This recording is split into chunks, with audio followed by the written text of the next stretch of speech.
നമുക്ക് module 5-നകത്ത് unit 18 ആണ് cover ചെയ്യാനുള്ളത്. നിങ്ങൾ ഈ കാണുന്ന പോലെ തന്നെ യൂണിറ്റ് 18-നകത്ത് ക്രൈറ്റീരിയ ഫോർ ഇവാലുവേഷൻ എന്ന് പറയുന്ന ഭാഗമാണ് നമുക്ക് എടുക്കാനുള്ളത്. അപ്പോൾ ഇത് എസ്എ ക്വസ്റ്റ്യൻ ആയിരിക്കും മോസ്റ്റ് പ്രോബബ്ലി. നിങ്ങൾ പ്രതീക്ഷിക്കുന്ന പോലെ തന്നെ വലിയ ഭയങ്കര ബുദ്ധിമുട്ടുള്ള കോൺസെപ്റ്റ് ഒന്നും ഇതിനകത്തില്ല. 11 ക്രൈറ്റീരിയ ആണുള്ളത്.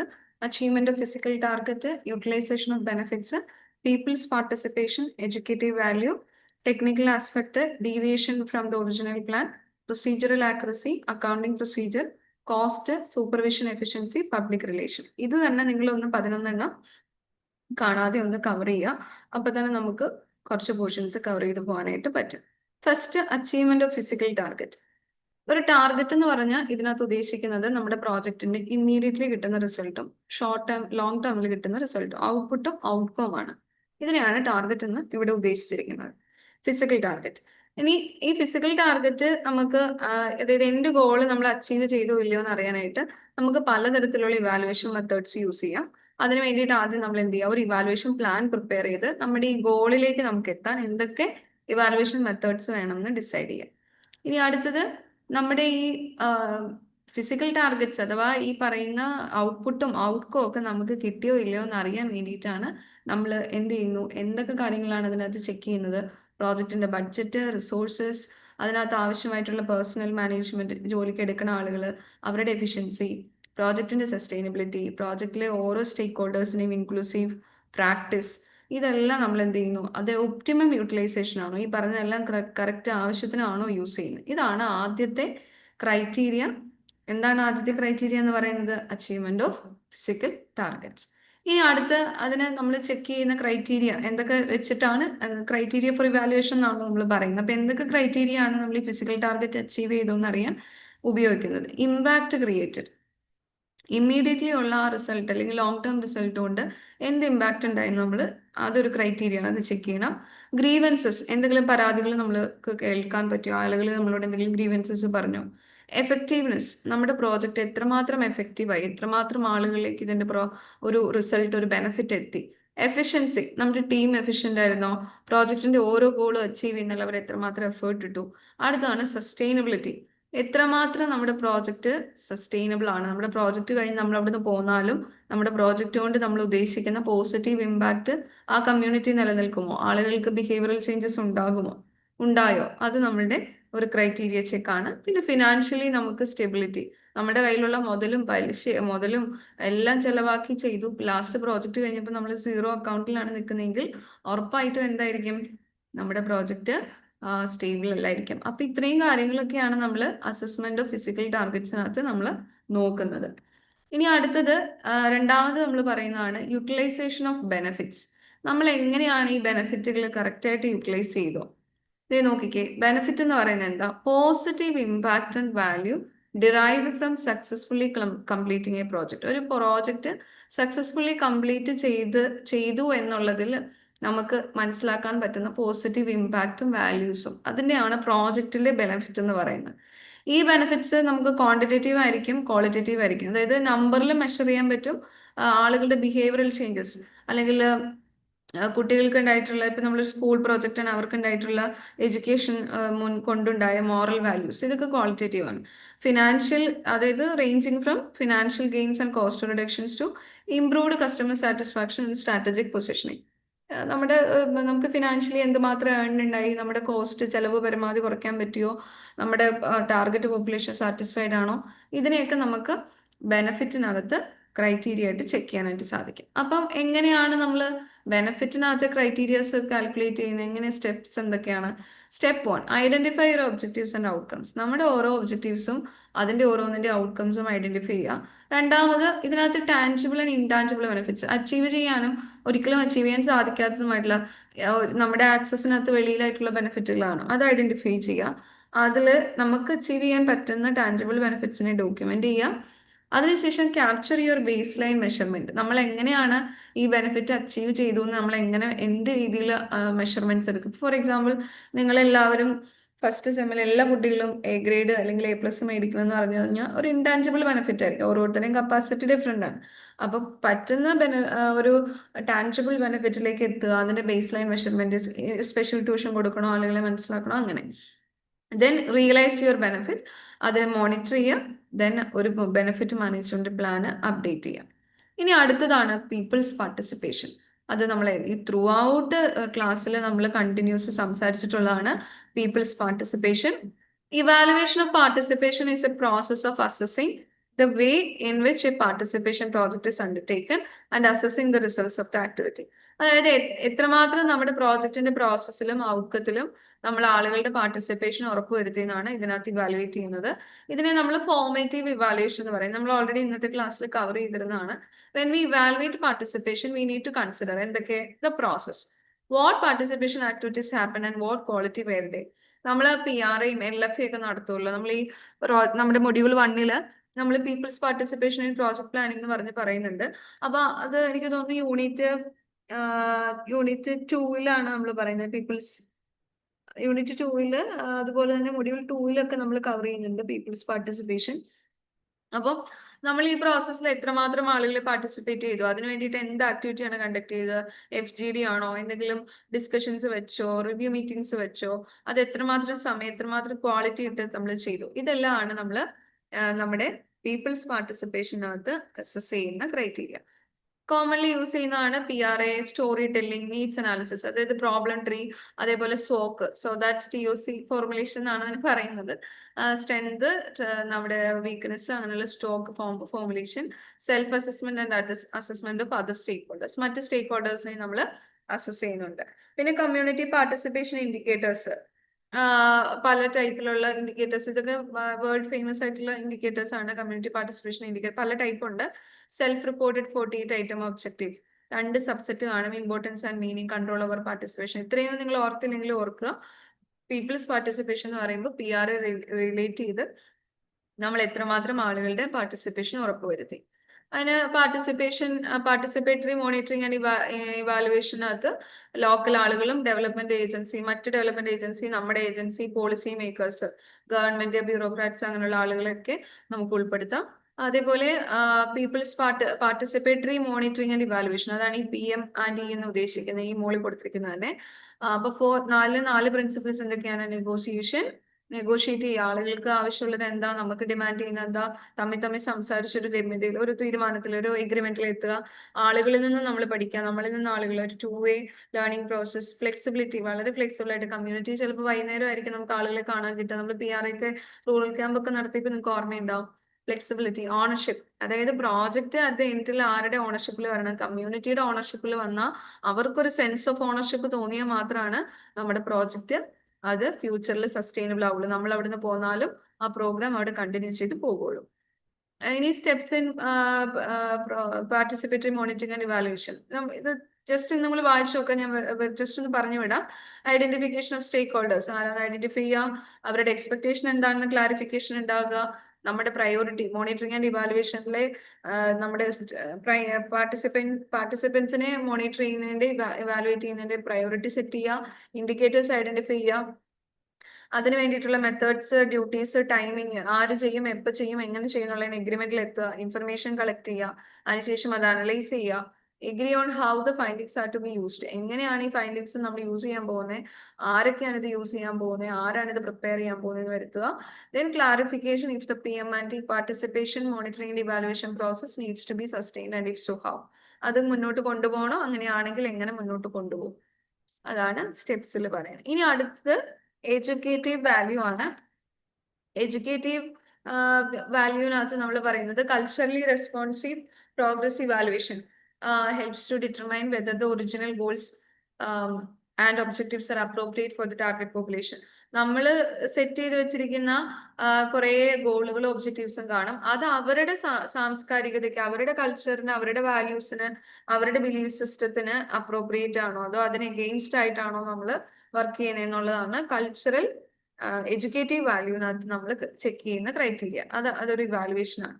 അതായത് പാർട്ടിസിപ്പൻസ് നമ്മൾ ഉദ്ദേശിക്കുന്ന എക്സ്പെക്ടഡ് ഔട്ട്കത്തിലേക്ക് വരുന്നുണ്ടോ, അവർക്ക് കൾച്ചറലി റെസ്പോൺസീവ് ആയിട്ടുള്ള ഒരു പ്രോഗ്രസീവ് ആറ്റിറ്റ്യൂഡ് ഉണ്ടോ, അതേപോലെ നമ്മുടെ ഗോൾസും നമ്മൾ എത്തണമെന്ന് വിചാരിക്കുന്ന ഗോൾസിലേക്ക് നമ്മൾ ശരിക്കും എത്താനായിട്ട് നമുക്ക് സാധിച്ചോ, അതോ അത് എക്സീഡഡ് ആണോ നോട്ട് എക്സീഡഡ് ആണോ, പ്രോജക്റ്റ് ടൈം ലൈനും ഇതെല്ലാം നമ്മൾ ഈ എഡ്യൂക്കേറ്റീവ് വാല്യൂവിനകത്ത് ചെക്ക് ചെയ്യുന്നതാണ്. സമ്മേറ്റീവ് ഇവാലുവേഷൻ ആണ് പൊതുവെ ഇതിനകത്ത് നമ്മൾ ഉപയോഗിക്കുന്നത്. പ്രോജക്റ്റിന്റെ എഫക്റ്റീവ്നെസ് കണ്ടെത്താനും ഈ എഡ്യൂക്കേറ്റീവ് വാല്യൂ മനസ്സിലാക്കാനും നമ്മൾ ഉപയോഗിക്കുന്ന ഒരു ഇവാലുവേഷൻ ടൈപ്പ് സമ്മേറ്റീവ് ഇവാലുവേഷൻ ആണ്. കൾച്ചറലി റെസ്പോൺസീവ് ആയിട്ട് നമ്മൾ സമ്മേറ്റീവ് ഇവാലുവേഷൻ നടത്തുമ്പോൾ നമുക്ക് പ്രോജക്റ്റിനകത്ത് ഓരോ പാർട്ടിസിപ്പൻസിനും ഉണ്ടായ ഡയറക്റ്റ് എഫക്റ്റും അതുകൊണ്ടുണ്ടായ റിസൾട്ടും അത് എത്രമാത്രം ഈ പ്രോജക്റ്റിനകത്തെ പാർട്ടിസിപ്പൻസിന്റെ ലിവ്ഡ് എക്സ്പീരിയൻസിനെ, അവരുടെ ഈ പ്രോജക്റ്റുമായിട്ട് അവർ ഒന്നിച്ച് വർക്ക് ചെയ്യുന്നത് കൊണ്ട് അവർക്കുണ്ടായ ലിവ്ഡ് എക്സ്പീരിയൻസിനെ മനസ്സിലാക്കാനും നമുക്ക് സാധിക്കുന്നതായിരിക്കും.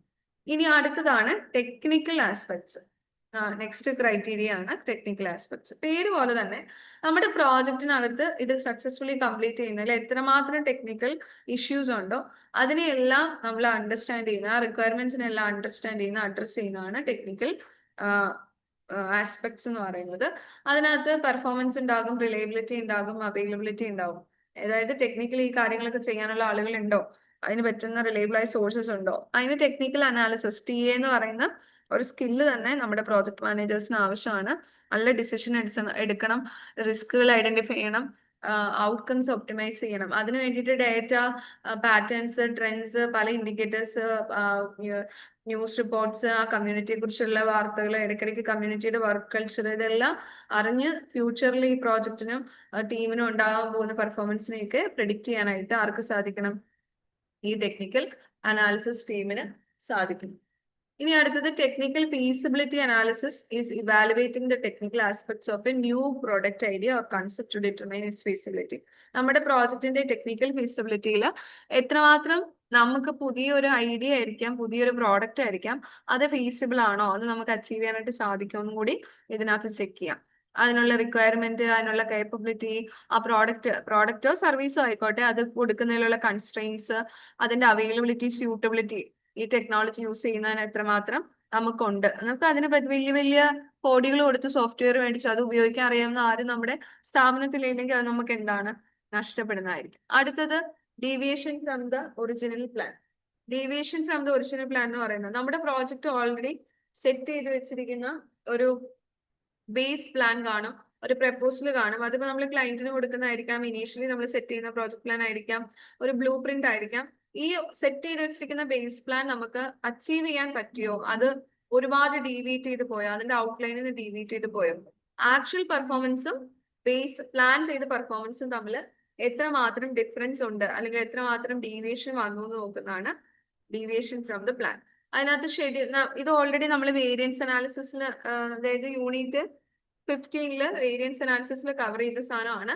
Schedule variation, progress variation, personal variation, output variation, finance variation, നമ്മൾ സെറ്റ് ചെയ്ത ടൈം, നമ്മൾ ഉദ്ദേശിച്ച പ്രോഗ്രസ്, നമ്മൾ ജോലിക്ക് വെച്ച ആളുകള്, നമ്മൾ ഉദ്ദേശിച്ച ഇമ്മീഡിയറ്റ് റിസൾട്ട്, നമ്മുടെ ബഡ്ജറ്റ്, ഇതെല്ലാം ആക്ച്വലി സെറ്റ് ചെയ്ത് വെച്ചതിൽ നിന്നും ഇപ്പോൾ നടക്കുന്ന പെർഫോമൻസിൽ നിന്നും മാറ്റം ഉണ്ടോ എന്നാണ് variance deviation from the original പ്ലാനിൽ നമ്മൾ ചെക്ക് ചെയ്യുന്നത്.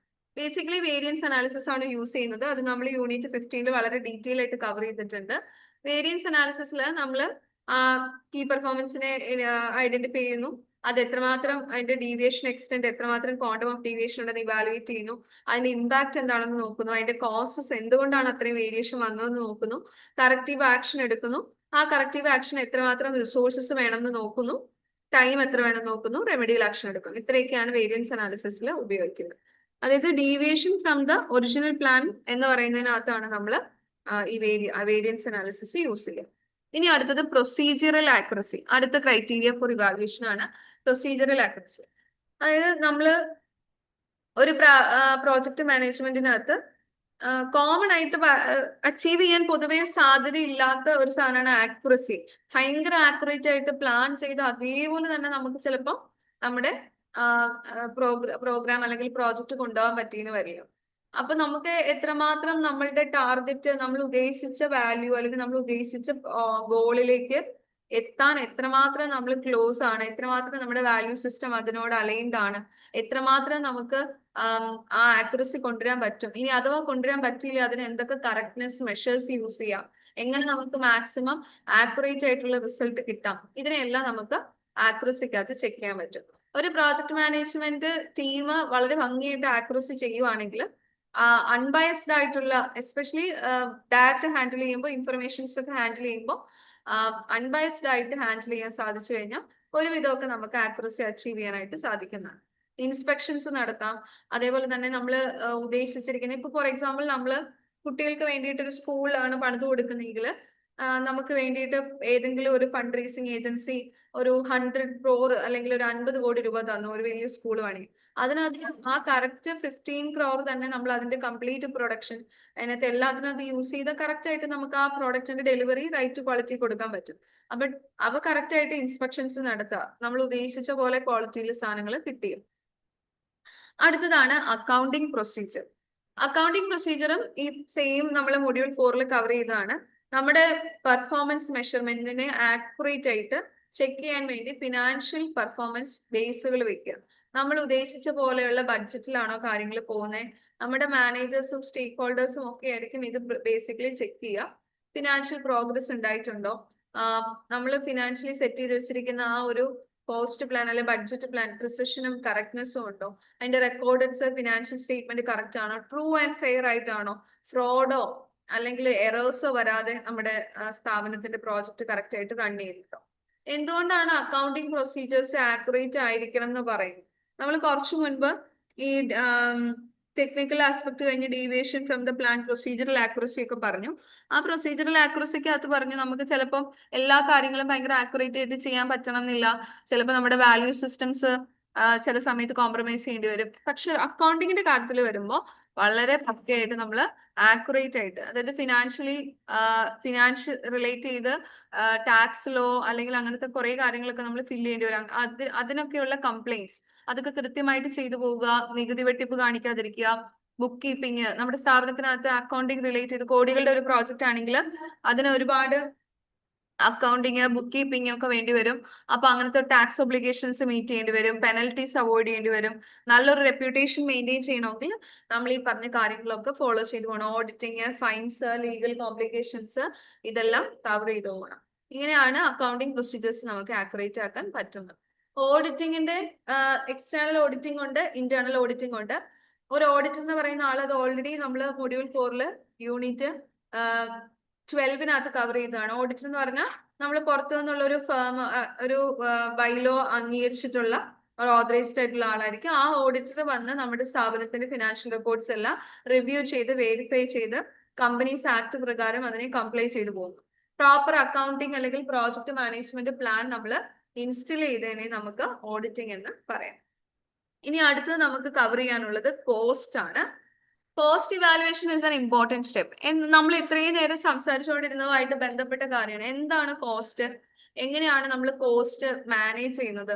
ഒരു ഓർഗനൈസേഷനെ സംബന്ധിച്ചിടത്തോളം ഒരു വലിയ പ്രോജക്റ്റ് ചെയ്യുമ്പോൾ പെട്ടെന്ന് അൺനെസസറി ആയിട്ടുള്ള തിരക്കുകൾ നമുക്ക് സംഭവിക്കാം, പ്രതീക്ഷിക്കാത്തതായിട്ടുള്ള ചെലവുകൾ നമുക്ക് സംഭവിച്ചേക്കാം, എന്തും സംഭവിക്കാവുന്ന കാര്യമാണ്. അപ്പോൾ നമുക്ക് കറക്റ്റ് ആയിട്ട് ഡിസിഷൻസ് എടുക്കാൻ വേണ്ടി, കറക്റ്റ് ആയിട്ട് നമ്മുടെ റിസോഴ്സസ് അലോക്കേറ്റ് ചെയ്യാനൊക്കെ വേണ്ടിയിട്ട് പ്രോപ്പർ ആയിട്ടുള്ള കോസ്റ്റ് ഇവാലുവേഷൻ നടത്തിയിരിക്കണം. കോസ്റ്റ് ഇവാലുവേഷൻ നമുക്ക് 4 കാറ്റഗറിയിലേക്ക് ഡിവൈഡ് ചെയ്തെടുക്കാം: എക്കണോമിക്, സോഷ്യൽ, എൻവയോൺമെന്റൽ, ടെക്നിക്കൽ.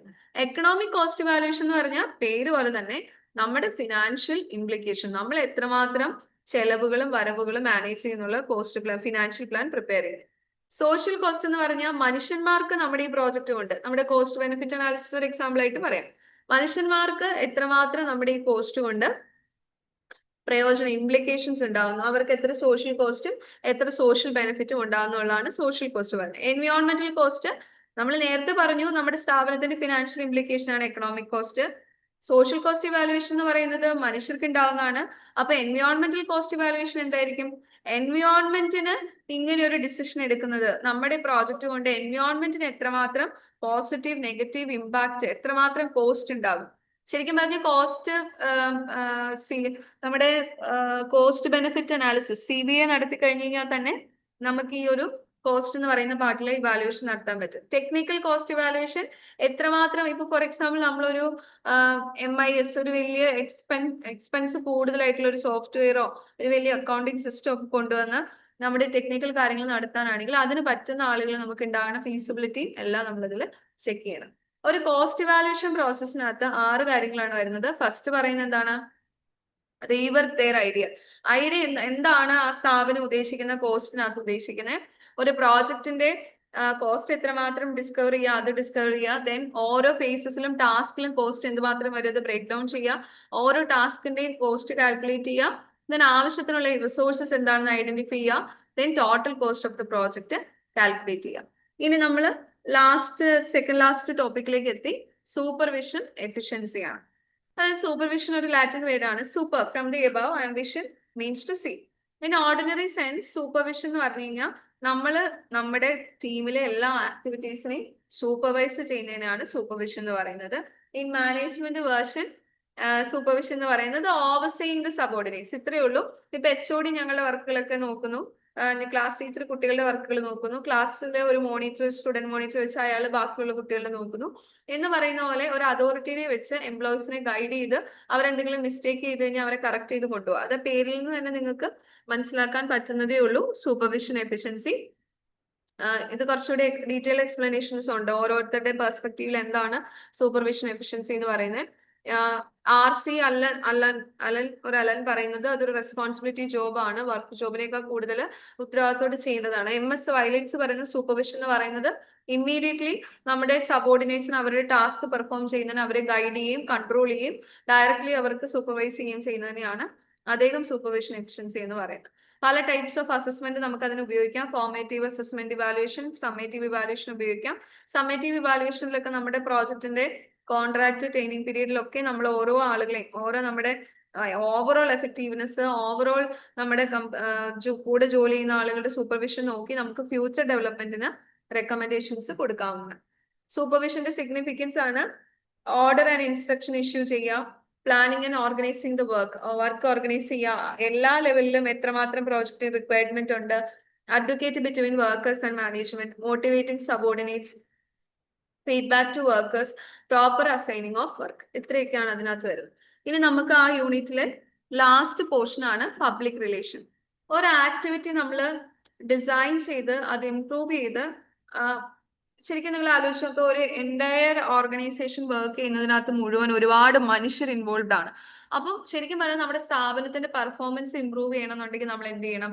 ഓരോ ഇൻട്രസ്റ്റ് ഗ്രൂപ്പിനെയും ടാർഗറ്റ് ഏരിയനെയും കൃത്യമായിട്ട് പഠിച്ച് അവരുടെ ഇന്റേണൽ എക്സ്റ്റേണൽ ഇൻട്രസ്റ്റ് എന്താണ്, അവർക്ക് ഈ പ്രോജക്റ്റിൽ എത്രമാത്രം താല്പര്യമുണ്ട്, ഇന്റേണൽ എക്സ്റ്റേണൽ ഇൻട്രസ്റ്റ് എല്ലാം കണ്ടെത്തുന്നതാണ് പബ്ലിക് റിലേഷൻ എന്ന് പറയുന്നത്. ശരിക്കും പറഞ്ഞു കഴിഞ്ഞാൽ ഒരു ഓപ്പറേറ്റീവ് ലെവലിൽ നമ്മുടെ സ്ഥാപനത്തിന്റെ ആളുകളുടെ ഒരു മോട്ടിവേഷൻ ഇംപ്രൂവ് ചെയ്യാൻ നമുക്ക് വളരെ പവർഫുൾ ആയിട്ടുള്ള ആവശ്യമുള്ള ഒരു ടൂളാണ് എന്തെന്ന് പറയുന്നത് പബ്ലിക് റിലേഷൻ എന്ന് പറയുന്നത്. പ്രോജക്റ്റ് അതിന്റെ ഇമ്പാക്ട് പബ്ലിക്കിലേക്കാണ് എത്തുന്നത്. സോ എല്ലാ മനുഷ്യരും ഈ പബ്ലിക് റിലേഷൻ ഫീഡ് സിസ്റ്റത്തിനകത്ത് ഇൻവോൾവ് ആണ്. നമ്മൾ പ്രോജക്റ്റിന്റെ ഇമ്പാക്ട് അവർക്ക് എത്തുമ്പോൾ അവര് നമ്മൾക്കും ഫീഡ്ബാക്ക് തന്നുകൊണ്ടിരിക്കും. നമ്മൾ എല്ലാ തരത്തിലുള്ള ആളുകളെയും പബ്ലിക് റിലേഷനകത്ത് യൂസ് ചെയ്യേണ്ടി വരും. പബ്ലിക്കിന് നമ്മുടെ പ്രോജക്റ്റ് എന്താണെന്ന് മനസ്സിലാക്കി കൊടുക്കണം, ആവശ്യത്തിനുള്ള ഇൻഫർമേഷൻ കൊടുക്കണം, അവരുമായിട്ടുള്ള ട്രസ്റ്റ് നമ്മൾ ബിൽഡ് ചെയ്യണം, പബ്ലിക് നമ്മുടെ പ്രോജക്റ്റ് അക്സെപ്റ്റ് ചെയ്യണം, അവരുമായിട്ടുള്ള റിലേഷൻഷിപ്പ് ബിൽഡ് ചെയ്യുക, എഫക്റ്റീവ്ലി അവരുമായിട്ട് കമ്മ്യൂണിക്കേറ്റ് ചെയ്യുക, ലോങ് ടേമിൽ അവരുടെ ട്രസ്റ്റ് നേടിയെടുക്കുക. ഇതൊക്കെയാണ് പബ്ലിക് റിലേഷന്റെ ക്രൈറ്റീരിയയിൽ നമ്മൾ ചെക്ക് ചെയ്യുന്നത്. 5 കീ എലമെന്റ്സ് ഉണ്ട്.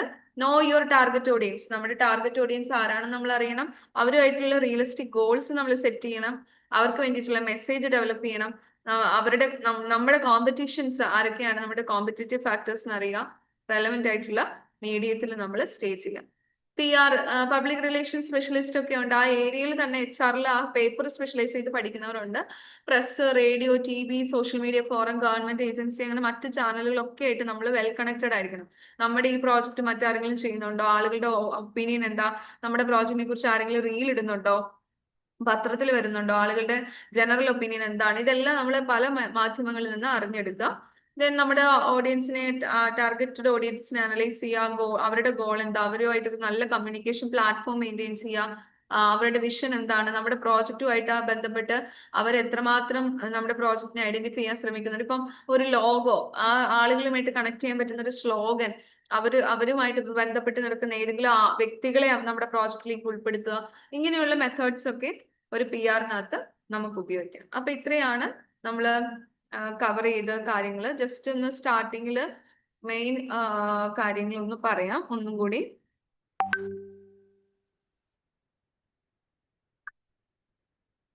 യെസ്, നമ്മൾ യൂണിറ്റ് 18 ക്രൈറ്റീരിയ ഫോർ ഇവാലുവേഷൻ ആണ് എടുത്തത്. അത് 11 ഉണ്ട്. അച്ചീവ്മെന്റ് ഫിസിക്കൽ ടാർഗറ്റ് എന്ന് പറയുന്ന ഔട്ട്പുട്ടും ഔട്ട്കം എത്രമാത്രം നമുക്ക് അച്ചീവ് ചെയ്തു എന്നാണ് നോക്കുന്നത്. അതിന്റെ ഇമ്പാക്ട്, ക്രൈവൻസ്, എഫക്റ്റീവ്നെസ്, എഫിഷ്യൻസി ഒക്കെ നമ്മൾ ചെക്ക് ചെയ്യുന്നുണ്ട്. ബെനിഫിറ്റ് എന്ന് പറയുന്ന പോസിറ്റീവ് ആയിട്ടുള്ള നമ്മുടെ പ്രോജക്റ്റ് കൊണ്ട് ഉണ്ടാവുന്ന ഇമ്പാക്റ്റ് ആണ്. അത് ക്വാണ്ടിറ്റേറ്റീവും ക്വാളിറ്റേറ്റീവും ആയിരിക്കാം. അത് നമ്മൾ ചെക്ക് ചെയ്യുന്നുണ്ട്. അതിന് പല സ്റ്റെപ്പുകളൊക്കെ ഉണ്ട്. പീപ്പിൾസ് പാർട്ടിസിപ്പേഷൻ എന്ന് പറയുന്നത് നമ്മുടെ പ്രോജക്റ്റിന്റെ പ്രോസസ്സിലും ഔട്ട്കത്തിലും ആക്ടിവിറ്റിയിലും ഒക്കെ എത്രമാത്രം, ഇമ്മീഡിയറ്റ് റിസൾട്ടിലൊക്കെ എത്രമാത്രം ആളുകൾ ആക്റ്റീവ്ലി പാർട്ടിസിപ്പേറ്റ് ചെയ്യുന്നുണ്ട്. നമ്മൾ കൂടുതലും അതിന്റെ PRA, story telling method, common participation indicators ഒക്കെ യൂസ് ചെയ്യുന്നു. ലോക്കൽ പീപ്പിളും ഡെവലപ്മെന്റ് ഏജൻസിയും പോളിസി മേക്കേഴ്സും ഒക്കെ ഇതിന്റെ ഭാഗമാണ്. പല പ്രിൻസിപ്പിൾസും ഒക്കെ ഇതിനകത്ത് സ്റ്റെപ്സ് ഒക്കെ പറയുന്നുണ്ട്. അടുത്ത എഡ്യൂക്കേറ്റീവ് വാല്യൂ ആണ്. നമ്മുടെ പ്രോജക്റ്റിന്റെ target audience, target population accept ചെയ്യാൻ പറ്റുന്ന, അവർക്ക് അപ്രോപ്രിയേറ്റ് ആയിട്ടുള്ള, കൾച്ചറലി സെൻസിറ്റീവ് ആയിട്ടുള്ള, റെസ്പോൺസീവ് ആയിട്ടുള്ള പ്രോഗ്രസ് ആണോ നമ്മൾ നടത്തുന്നത്, അവർക്ക് നമ്മുടെ പ്രോജക്റ്റുമായിട്ട് അറ്റാച്ച് ചെയ്ത് പോകാനായിട്ട് സാധിക്കുന്നുണ്ട്. സമ്മേറ്റീവ് വാല്യുവേഷൻ അതിനകത്ത് നമുക്ക് നടത്താം. അടുത്ത ടെക്നിക്കൽ ആസ്പെക്ട് ആണ്.